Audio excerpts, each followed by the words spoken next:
Hello students, how are you all. I hope कि आप सब मस्त होंगे और घर पर अच्छे से पढ़ाई कर रहे होंगे। ठीक है, तो प्रीवियस लेक्चर के अंदर हम लोग ने रेडियस के बारे में पढ़ा था। दैट वाज एटॉमिक रेडियस के बारे में। ठीक है ना। तो प्रीवियस लेक्चर के अंदर हम लोग ने एटॉमिक रेडियस के बारे में पूरी तरह से पढ़ा था कि भाई उसको कैसे मेजर करते हैं और अलग अलग टाइप के एटम्स मॉलिक्यूल के लिए किस तरह से रेडियस को मेजर करते हैं। इन सारी मेथड्स को हमने लास्ट लेक्चर के अंदर यानी कि प्रीवियस लेक्चर के अंदर कंप्लीट किया था। अब आज के इस लेक्चर के अंदर मुझे आपको वेरिएशन ऑफ एटॉमिक रेडियस, ठीक है, वेरिएशन ऑफ एटॉमिक रेडियस के टॉपिक को कंप्लीट करना है। ठीक है, आज के इस लेक्चर के अंदर मैं आपको वेरिएशन एटॉमिक रेडियस कंप्लीट करा दूंगा। ठीक है, फिर उसके बाद स्क्रीनिंग इफेक्ट आएगा बच्चों। ठीक है, स्क्रीनिंग इफेक्ट आएगा इस टॉपिक के बाद। मैं ट्राई करूंगा कि स्क्रीनिंग इफेक्ट भी यही वीडियो लेक्चर में कंप्लीट हो जाए।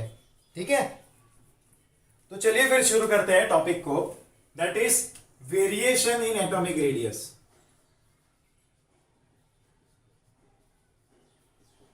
वेरिएशन इन एआर यानी कि एटॉमिक रेडियस। एटॉमिक रेडियस में वेरिएशन। अब ये एआर को मैंने यहां पर लिखा है, उसका मतलब होता है एटॉमिक रेडियस। तो ये क्या है, ये शॉर्ट फॉर्म में हमने लिखा हुआ है। ठीक है ना, एआर। तो आपको तो पता ही है कि मैं शॉर्ट फॉर्म में लिखता रहता हूं, पर आपको तो पूरा ही लिखना है। ठीक है ना। ओके, चलिए तो हम लोग देखते हैं कहां पर क्या एटॉमिक रेडियस में वेरिएशन आता है। लाइक पहला हमने लिया है along the period, along a period. अब देखो पीरियड में आप जब जाते हो इसका मतलब आप लेफ्ट टू राइट जाओगे। उसमें आप कहां जाओगे, लेफ्ट टू राइट जाओगे। ठीक है, लाइक मान लो कि भी मैंने लिया है यहाँ पर पीरियड नंबर 2 लिथियम, फिर बेरिलियम है, फिर बोरॉन है, कार्बन, नाइट्रोजन, ऑक्सीजन, फिर है फ्लोरीन एंड है यहाँ पर दैट इज नियॉन। ये एलिमेंट्स है। ठीक है, अब इन एलिमेंट्स की अगर हम लोग बात करें तो इसका Z इक्वल टू क्या होता है। देखो Z यानी कि एटॉमिक नंबर होता है, जिसका मतलब होता है नंबर ऑफ प्रोटॉन्स। ठीक है, क्या होता है इसका मतलब, नंबर ऑफ प्रोटॉन्स बताता है। ये क्या बताता है हमें, नंबर ऑफ प्रोटॉन। लाइक इसका एटॉमिक नंबर 3 है, इसका 4 है, इसका 5 है, इसका 6 है, 7 है, इसका 8 है, इसका 9 है, इसका 10 है। ठीक है, ये इनके एटॉमिक नंबर्स हैं। अब उतने ही सामने उनके अंदर क्या होंगे, प्रोटॉन्स भी होंगे। उतने ही उनके पास क्या होंगे, प्रोटॉन्स भी होंगे। ठीक है, अब देखो इसमें अगर हम लोग कन्फिग्रेशन लिखे, इलेक्ट्रॉनिक कन्फिग्रेशन की बात नहीं कर रहा मैं सिंपल कन्फिग्रेशन की बात कर रहा हूँ। तो इसका आएगा 2,1, इसका आएगा 2,2, इसका आएगा 2,3, इसका आएगा 2,4, 2,5, 2,6, 2,7, 2,8।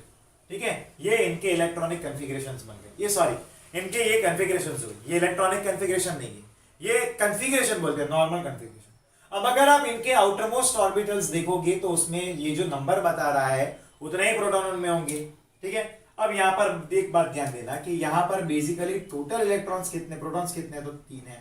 ठीक है, यहाँ पर टोटल प्रोटॉन्स 3 है, यहाँ पर टोटल कितने हैं, 6 प्रोटॉन्स हैं। ठीक है, और यहाँ पर अगर आप देखोगे तो इसके पास टोटल 9 प्रोटॉन्स है। ठीक है, this are the 9 protons and so on. इधर 4 है, इधर 5 एंड सो ऑन। ये तो मैंने क्या किया, 3 के मल्टीपल में ले लिया। अब एक बात याद रखना, हम जैसे जैसे लेफ्ट टू राइट जाते हैं तो क्या होगा, नंबर ऑफ प्रोटॉन्स जो है, नंबर ऑफ प्रोटॉन्स जो है वो बढ़ते जा रहे हैं। ठीक है, नंबर ऑफ प्रोटॉन्स बढ़ेगा और वहां पर क्या होगा, ऐसे कंडीशन में जो न्यूक्लियर चार्ज है जिसको मैं एनसी से रिप्रेजेंट करता हूं वो भी बढ़ेगा। देखो एनसी यानी कि न्यूक्लियर चार्ज, यहां पर वो भी बढ़ेगा। और इस कंडीशन में इलेक्ट्रॉन्स को अट्रैक्शन, इलेक्ट्रॉन के लिए अट्रैक्शन भी बढ़ेगा। ठीक है, यानी कि जैसे जैसे नंबर ऑफ प्रोटॉन बढ़ेंगे, ठीक है, तो वही क्या दिखाता है, वो न्यूक्लियर चार्ज दिखाता है। न्यूक्लियस का चार्ज वही हुआ ना, क्योंकि न्यूक्लियस में होता क्या है, तो न्यूक्लियस में होते हैं न्यूट्रॉन्स एंड प्रोटॉन्स। हालांकि न्यूट्रॉन्स का चार्ज तो 0 रहता है, तो 0 प्लस जितने प्रोटॉन है उतने करेंगे तो चार्ज मिलेगा हमें, तो उसी को हम लोग क्या बोलते हैं, न्यूक्लियर चार्ज बोलते हैं। तो हम लोग जब लेफ्ट टू राइट जाते हैं तो न्यूक्लियर चार्जेस इंक्रीजिंग, और न्यूक्लियर चार्ज इंक्रीज होगा यानी कि सेंटर में नंबर ऑफ प्रोटॉन बढ़ेंगे तो आजू बाजू के इलेक्ट्रॉन्स को खींचने का पावर भी बढ़ेगा, यानी कि इलेक्ट्रॉन्स को अट्रैक्ट करने का पावर बढ़ेगा। और इन कंडीशन में देखो यहाँ पर शेल्स तो सबके सेम ही है, शेल्स एक ही है, बट अंदर धीरे धीरे प्रोटॉन्स बढ़ रहे हैं, तो ऑब्वियस है कि अट्रैक्शन बढ़ेगा। तो न्यूक्लियर चार्ज बढ़ेगा, इलेक्ट्रॉन की तरफ अट्रैक्शन बढ़ेगा, तो ऑब्वियस बात है कि भाई एटॉमिक रेडियस जो है वो घटेगा। यानी कि आप लेफ्ट टू राइट जाओगे तो इससे छोटा एटम ये, इससे छोटा इसका एटम, इससे छोटा इसका एटम, एंड ऐसे करते करते नियॉन का एटम छोटा हो जाएगा सबसे। क्लियर है कि नहीं? नियॉन का एटम यहाँ पर सबसे छोटा हो जाएगा। तो ये अलोंग द पीरियड था। अब हम लोग देखते हैं number 2, that is down the group. Along the period हो गया, तो डाउन द ग्रुप, ठीक है, डाउन द ग्रुप। अब उसमें एक बात याद रखना कि भाई टॉप टू बॉटम की बात है, ऊपर से नीचे जाते हैं टॉप टू बॉटम में, ठीक है। ग्रुप तो किसको बोलते हैं? जैसे कि मैंने यहाँ पर मॉडर्न पीरियोडिक टेबल को बना दिया है, ठीक है, ये मॉडर्न पीरियोडिक टेबल बनाया है, मैं यहाँ पर एफ जो ब्लॉक है उसको नहीं बना रहा। अब जब भी हम अलोंग द पीरियड जाते हैं, यानी कि हम लेफ्ट टू राइट जाएंगे, लेफ्ट टू राइट, और टूवर्ड्स द ग्रुप जाएंगे, यानी कि टॉप टू बॉटम जाएंगे, तो यहाँ पर टॉप टू बॉटम जाएंगे। अब देखो जैसे कि यहाँ पर हमने लिया है, लाइक मैंने हाइड्रोजन लिया है, फिर लिथियम आता है, बेरिलियम आता है, और सॉरी सोडियम आता है, एंड पोटेशियम तक मैंने लिखा है, ठीक है। अब हम लोग लिखते हैं इसके कितने इलेक्ट्रॉन्स है, 1 है, इसका एटॉमिक नंबर 3 है, इसका +8 करेंगे तो 11 है, इसका +8 करेंगे तो 19 आएगा, ठीक है। अब नीचे जैसे जैसे जाएंगे तो नंबर ऑफ शेल्स जो है वो बढ़ेगा, ठीक है, विल इंक्रीज। ऑब्वियस है ना, यहाँ पर देखो आप, एक पहले शेल में जितने भी इलेक्ट्रॉन्स थे ऑक्यूपाई हो गए, इसमें 2 शेल की जरूरत पड़ी, इसमें 3 शेल्स की जरूरत पड़ी, इसमें 4 शेल्स की जरूरत पड़ी हमें, ठीक है।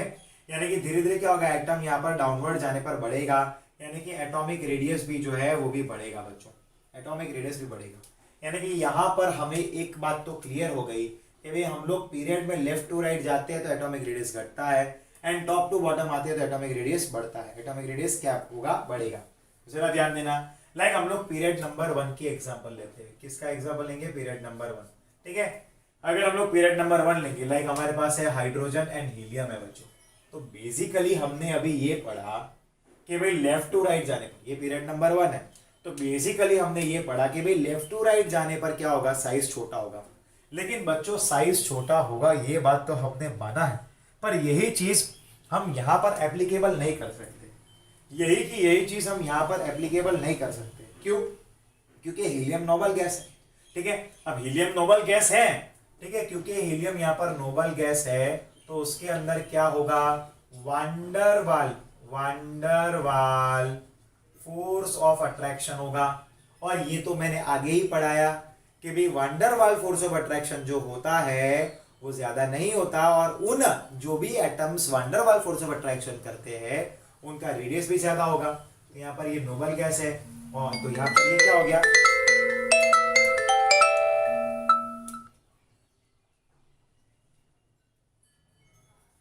ठीक है, यहाँ पर हीलियम क्या है, तो यहाँ पर ये नोबल गैस हुआ, तो वो वंडरवाल फोर्स ऑफ अट्रैक्शन दिखाएगा। और यहाँ पर ये क्या करता है, हाइड्रोजन, तो वो कोवलेंट बॉन्ड का फॉर्मेशन करता है, ठीक है कि नहीं। तो उसके लिए क्या आएगा, कोवलेंट रेडियस आएगा, इसके लिए वंडरवाल रेडियस आएगा, यहाँ पर कोवलेंट रेडियस आएगा। तो फिर ऑब्वियस है कि हमने ये सीरीज लिखी थी कि भाई वंडरवाल रेडियस का ज्यादा रहता है एंड कोवलेंट रेडियस कम रहता है। तो ये एक्सेप्शन है, ये चीजें ध्यान रखना। फिर हम लोग आते हैं पीरियड नंबर 3 का एग्जाम्पल लेते हैं, क्योंकि पीरियड नंबर 2 तो हमने यहीं पर बता दिया ना, ये रहा, यहीं पर रिप्रेजेंट कर दिया। अब हम लोग पीरियड नंबर 3 पे आते हैं। लाइक उसमें क्या होगा, तो हमारे पास है सोडियम, उसके बाजू में मैग्नीशियम, उसके बाजू में एल्यूमिनियम, उसके बाजू में सिलिकॉन, और ऐसे करते करते आर्गन। अब बेसिकली हमारे पास क्या होना चाहिए कि हम लोग जैसे जैसे इस तरफ जाते हैं वैसे वैसे एटॉमिक रेडियस घटना चाहिए, यानी कि सबसे छोटा साइज आर्गन का होना चाहिए। पर ऐसा होता नहीं है। क्यों? क्योंकि आर्गन एक नोबल गैस है, और नोबल गैस का साइज ऑब्वियसली सबसे बड़ा होगा। तो हमारा एक्चुअल सीरीज क्या बनेगा, यहाँ पर आर्गन जो है उसका एटॉमिक रेडियस सबसे ज्यादा, फिर उससे कम सोडियम का, उससे कम मैग्नीशियम का, उससे कम एल्यूमिनियम का, उससे कम सिलिकॉन का, उससे कम फॉस्फोरस का, उससे कम सल्फर का, और सबसे कम यानी कि छोटे से छोटा बनेगा क्लोरीन। क्या बनेगा? क्लोरीन बन जाएगा। ठीक है कि नहीं? क्लैरिटी आई बच्चों? तो देखो ये सारी चीजों को याद रखना होगा। ये जो प्रकार के क्वेश्चंस मैं कर रहा हूँ, ऑब्वियस है कि भाई टेक्स्ट बुक के अंदर इतनी ज्यादा डिटेल में दिया नहीं होगा, बट जब क्वेश्चंस आते हैं तो वो थियरी पे से काफी ट्विस्ट करके बनाए जाते हैं। तो ये इवन मैं मेरी अपनी स्कूल एग्जाम में भी मैं ट्विस्ट कर सकता हूँ, एंड इवन नीट के लिए, जेई के लिए भी हम लोग तो प्रिपेयर कर ही रहे हैं। तो हमें पूरा सिलेबस पढ़ना जरूरी है, तो ये हम लोग पढ़ रहे हैं। Now let's move forward, we can take the example of the D block. चलो हम लोग डी ब्लॉक के एग्जांपल्स लेंगे अब यहाँ पर, ठीक है। We will take the example of the D block. Like अगर हम लोग डी ब्लॉक का पहला सीरीज लेते हैं, तो पहला सीरीज यानी कि हमने लिया scandium, titanium, vanadium, chromium, manganese, iron, cobalt, निकल, कॉपर, जिंक। ये हमने 21 से 30, इनके एटॉमिक नंबर्स लिखते हैं भाई, 21, 22, 23, 24, 25, 26, 27, 28, 29 एंड 30, ठीक है। ये उनके एटॉमिक नंबर्स हुए। बेसिकली हमने जो पढ़ा है यहाँ पर कि भाई एक ही पीरियड में जब हम लोग लेफ्ट टू राइट जाते हैं तो एटॉमिक रेडियस क्या होगा, डिक्रीज होगा। बेसिकली एटॉमिक रेडियस घटना चाहिए, क्योंकि न्यूक्लियर चार्ज बढ़ रहा है, एटॉमिक रेडियस घटना चाहिए, ठीक है। ये एक्चुअली में होना चाहिए, बट रियलिटी ये नहीं है, रियलिटी कुछ और है। तो रियलिटी क्या है, तो जरा ध्यान से देखना। देखो जैसे कि ये तो D1 है, फिर ये D2 है, फिर ये D3 है, फिर ये D5 आ गया, फिर ये भी D5 है, फिर ये क्या आएगा, D6 है, D7 है, D8 है, और ये D10 है, और ये भी D10 है, ठीक है क्या नहीं बच्चों, क्लैरिटी आ गई क्या नहीं। अब देखो यहाँ तक जब हम लोग थर्ड तक जाते हैं तो उसके लिए जरा ध्यान देना कि भाई होता ऐसा है ये थर्ड तक कि इनके जो ऑर्बिटल्स है 1 2 3, इसमें 3 इलेक्ट्रॉन भरे हैं, ठीक है। तो बेसिकली पहले से लेकर तीसरे तक जब हम जाते हैं तो क्या होता है, तो उसका AR जो है वो डिक्रीज होता है, समझे।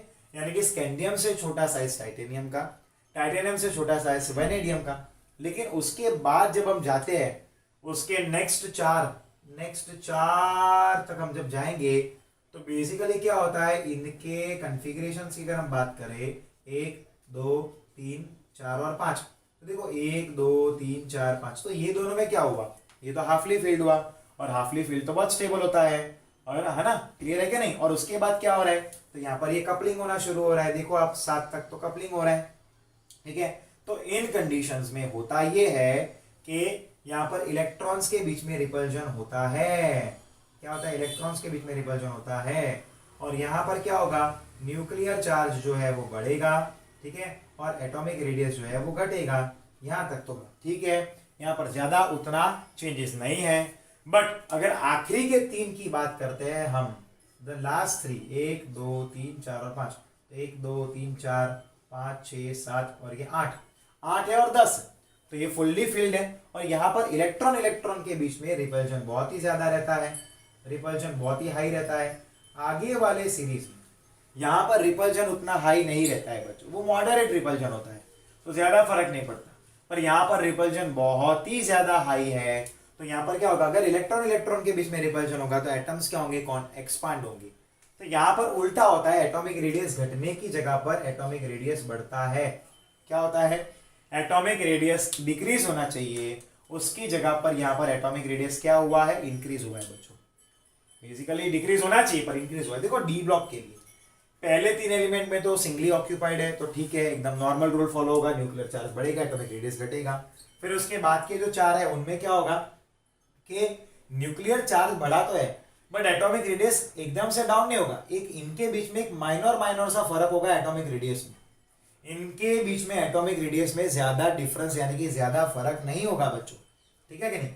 पर इनमें इलेक्ट्रॉन रिपल्जन इतना ज्यादा बढ़ जाएगा कि इनके एटॉमिक रेडियस में क्या होगा कि अब रिपल्जन इतना बढ़ता है कि यहाँ पर एटॉमिक रेडियस बढ़ेगा, ठीक है कि नहीं। ये डी ब्लॉक की बात है। आई होप कि यहाँ तक तो आपको क्लियर हुआ होगा। मैं आपको 1 मिनट का टाइम देता हूँ, आप इसको रीड कर लो और इसका स्क्रीनशॉट ले लो, फिर हम लोग आगे के टॉपिक पे जाएंगे। मतलब टॉपिक यही है बट आगे एक और एग्जाम्पल लेंगे।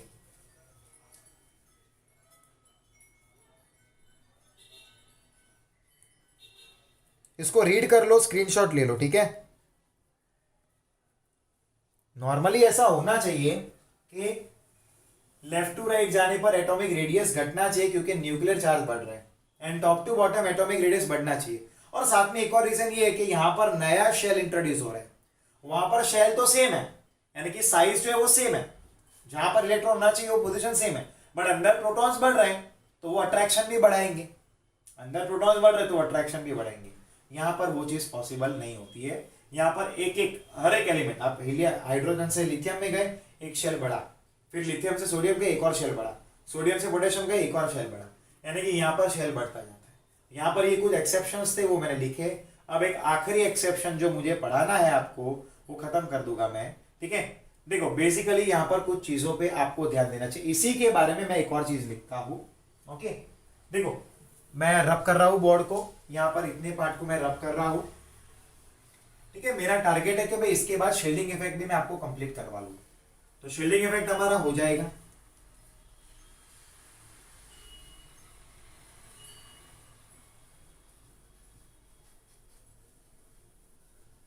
ठीक है, यस, यहां पर ध्यान देना। अब बेसिकली यहां पर ये जो बना है उसका सीरीज क्या बनेगा पता है, तो स्कैंडियम जो है, ठीक है, उससे उसका ज्यादा यहां पर एटॉमिक साइज होगा, उससे कम टाइटेनियम का, उससे कम जिंक का, उससे कम वेनेडियम का, फिर क्रोमियम का, मैंगनीज का, आयरन का, एंड किसका है तो कॉपर का, इनके नियरली सेम है। फिर उसके बाद कोबाल्ट का उससे छोटा, एंड सबसे छोटा होता है दैट इज निकल का, ठीक है, निकल का। क्लियर हुआ क्या नहीं? ये देखो वेनेडियम का वैसे हाई रहता है ना, उससे देखो इन सब से वेनेडियम का हाई रहेगा, तो इसको याद कैसे रखेंगे, तो स्कूटी में जिंक, वैसे स्कूटी में जिंक वैसे, ठीक है, स्कूटी में जिंक वैसे बराबर बराबर स्कूटी में जिंक वैसे बराबर कोई नहीं, बराबर कोई नहीं। ओके, इसको याद करने की ट्रिक, स्कूटी में जिंक वैसे बराबर कोई नहीं, ठीक है। को यानी कोबाल्ट, नहीं यानी निकल, बराबर ये याद रखना, ये सेम हो गया ना तो बराबर लिख दिया। क्रोमियम, मैग्नीज, आयरन, कॉपर, उनकी जो एटॉमिक साइज है वो नियरली सेम रहता है, ये नियरली सेम रहता है, एग्जैक्टली सेम नहीं होता, ठीक है। क्लियर है, ये याद करने की ट्रिक है। ओके, अब देखो जैसे कि हम लोग ने एग्जांपल लिया है 3D का, ठीक है, तो 3D की सीरीज में स्कैंडियम है, टाइटेनियम है, वेनेडियम है, ठीक है। फिर 4D की सीरीज ली, उसमें हमारे पास ये वाई है, ZR है, ND है, फिर उसके बाद 5D में LA है, HF है, और हमारे पास PA है, ठीक है। अब जरा ध्यान देना, यहाँ पर इसका नंबर 21, 22 एंड 23 है, यहाँ पर इसका नंबर 57 है, फिर ये क्या होगा डायरेक्ट 72 आएगा, ये 73 आएगा, तो ये 58 से लेकर 71 कहाँ गए, तो वो होते हैं लेंथेनॉइड सीरीज। क्या होंगे वो? Lanthanoid series. अब एक बात याद रखना, स्कैंडियम से ज्यादा साइज किसकी रहेगी, तो वो वाई की रहेगी, उससे ज्यादा साइज लेंथेनाइड, डाउनवर्ड जाएंगे ना, क्लियर हुआ। लेकिन उसके बाद क्या होगा, टाइटेनियम की साइज ZR से कम, बट ZR की एंड HF की, यानी कि जिरकोनियम एंड ऑस्मियम बोलते हैं, उसकी साइज नियरली सेम। वही चीज वेनेडियम के लिए भी रहती है, उसकी साइज छोटी रहती है नोबेलियम से, बट उसकी एंड टेलियम, ठीक है, उन दोनों की साइज सेम रहती है। ओके, क्लियर है? क्यों ऐसा होता है? क्योंकि यहाँ पर 4f ऑर्बिटल होता है, 4f सबशेल रहता है, जो क्या करवाता है, उनके बीच में कॉन्ट्रैक्शन करवाता है, और उन कॉन्ट्रैक्शन को हम लोग लेंथेनॉइड कॉन्ट्रैक्शन बोलते हैं। ये आप लोग 12th में पढ़ोगे, उन्हीं कॉन्ट्रैक्शंस को हम लोग बोलते हैं लेंथेनॉइड कॉन्ट्रैक्शंस, उन्हीं को बोलते हैं लेंथेनॉइड कॉन्ट्रैक्शंस, ठीक है बच्चों। अब देखो मैं वो लेंथेनॉइड कॉन्ट्रैक्शन समझाने के लिए मैं यहाँ पर शील्डिंग इफेक्ट लेता हूँ, फिर मैं शील्डिंग इफेक्ट को वाइंड अप कर दूंगा, ठीक है। चलिए तो फिर हम लोग शील्डिंग इफेक्ट लेते हैं। ओके, पे अटेंशन हियर, इस टॉपिक को हमें यहाँ पर कंप्लीट करवाना ही है। ओके, इस शील्डिंग इफेक्ट को हमें यहाँ पर कंप्लीट करना है, तो मैं ये टॉपिक को इसके साथ ही कंप्लीट करवा देता हूँ।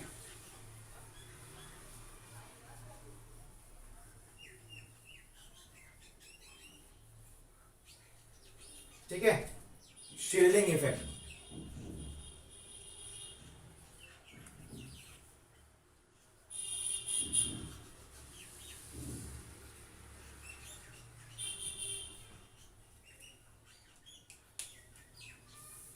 ओके, जैसे कि कोई भी एटम हमने लिया, ठीक है, मान लो कि भाई ये उसका न्यूक्लियस है, ये पहला शेल है,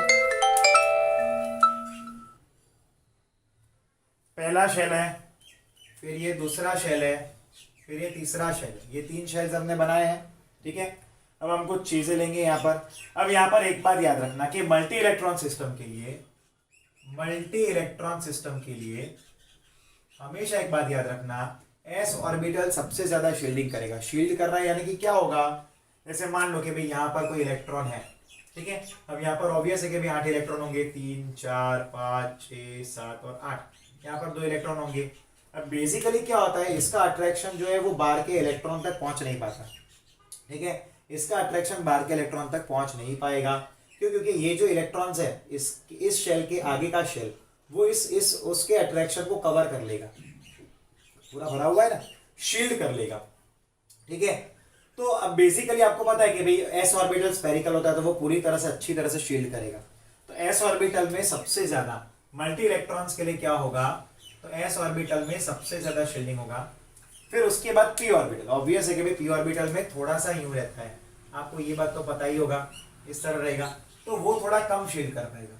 फिर डी थोड़ा ज्यादा फैला रहता है तो वो और कम शील्ड करेगा, और एफ तो पूरी तरह से फैला रहता है तो वो उतनी तरह से वो शील्ड नहीं कर पाता। यानी कि सबसे हाईएस्ट शील्डिंग जो है, ठीक है, मोर शील्डिंग वो एस ऑर्बिटल करता है। क्यों? क्योंकि उसका शेप ऐसा है, उसके शेप की वजह से ही एस ऑर्बिटल सबसे प्रॉपर तरीके से, बेस्ट तरीके से शील्डिंग कर पाता है, ठीक है कि नहीं। यहां पर ये जो मैंने बताया है वो इनर इलेक्ट्रॉन्स क्या करते हैं, आउटर इलेक्ट्रॉन को शील्ड कर रहे हैं, ठीक है। क्या कर रहे हैं, inner electrons shield outer electrons, इस बात को समझना, ठीक है कि नहीं। तो आपको ये चेक करने का, जिसकी भी ऑर्बिटल आखिरी वाली ऑर्बिटल एस ऑर्बिटल हुआ ना, उसका शील्डिंग ज्यादा होगा। अब अगर उसका शील्डिंग ज्यादा हुआ तो ये बाहर का इलेक्ट्रॉन आसानी से निकल भी सकता है और वो एटम कॉन्ट्रैक्ट और एक्सपांड भी हो सकता है, समझे कि नहीं आप लोग। लेकिन जिसका शील्डिंग कम होगा तो अट्रैक्शन बाहर तक पहुंचेगा तो क्या होगा, एटम कॉन्ट्रैक्ट होगा। अट्रैक्शन बाहर तक पहुंचेगा तो एटम क्या होगा, कॉन्ट्रैक्ट होगा। यहाँ पर समझे कि नहीं, एटम्स का क्या हो जाएगा, वहां पर कॉन्ट्रैक्शन हो जाएगा। ये बातों, कुछ बातों को समझना जरूरी है, ठीक है। लाइक देखो, जैसे मैं आपको समझाता हूँ कि भाई हमारे पास 58 से लेकर, मैं इन्हीं के बारे में बता रहा हूँ, 58 से लेकर 71 की बात है, ठीक है। हम 58 से लेकर 71 पे जाएंगे तो क्या होगा पता है, 4f0 आएगा, 4f1 आएगा, 4f2 आएगा, ऐसे करते करते 4f14 आ जाएगा हमारे पास, ठीक है। 4f से लेकर 14 आ जाएगा। अब ये क्या है, it cannot shield outer electron from nucleus, it cannot shield outer electron from nucleus, ये आउटर इलेक्ट्रॉन को शील्ड नहीं कर पाएगा।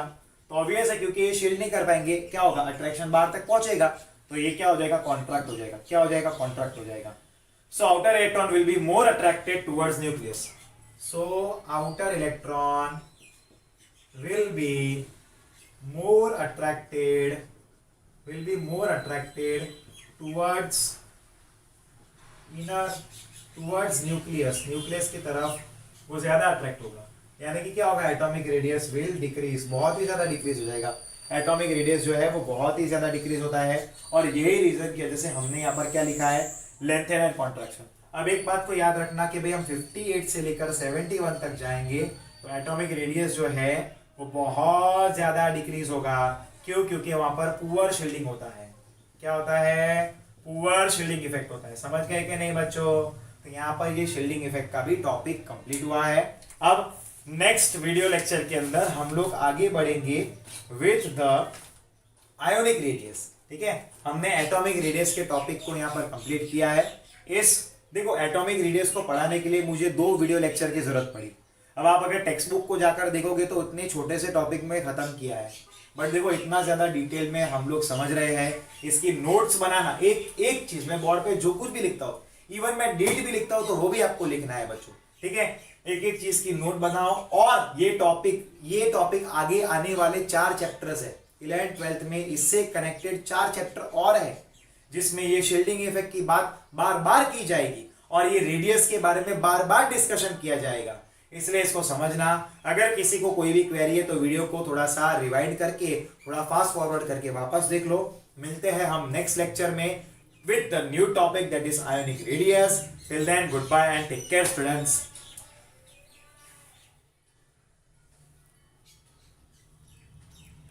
स्क्रीनशॉट लेना मत भूलना। मैं जो यहाँ पर नोट्स लिखवा रहा हूँ उसकी स्क्रीनशॉट लेना मत भूलना। मिलते हैं नेक्स्ट लेक्चर में। Till then good bye, take care students, bye everyone.